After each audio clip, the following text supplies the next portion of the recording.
Why is gold a metal, but still soft and malleable?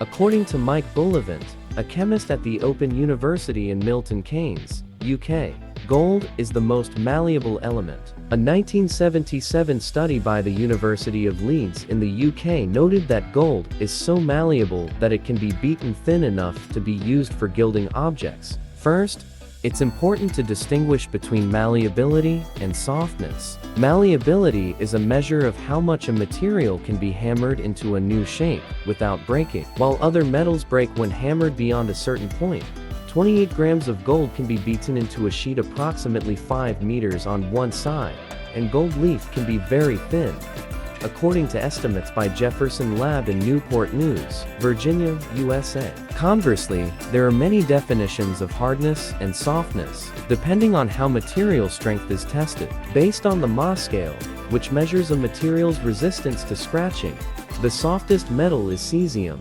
soft enough to be cut with a butter knife. According to the Guinness World Records, arguably, the softest metal might be mercury, which is liquid at room temperature and more deformable than gold, according to Mark Jones, a consulting chemist and member of the American Chemical Society. He said, "In my assessment, it is softer than gold." What makes gold malleable? Dror Fixler, an electro-optical engineer and director of the Bar Ilan Institute of Nanotechnology and Advanced Materials in Israel, said the malleability of gold might stem from two factors: its atomic structure and the way its atoms bond with each other. Fixler stated that the atomic structure of gold results in it having what's known as a face-centered cubic crystal structure. He said, "In this structure, each atom is surrounded by 12 neighboring atoms. The arrangement of atoms in a face-centered cubic lattice allows for easy deformation without breaking the overall structure." Additionally, gold is a metal. This means its atoms are bonded together by metallic bonds, in which the outermost electrons of each atom can move freely around the overall structure of the material.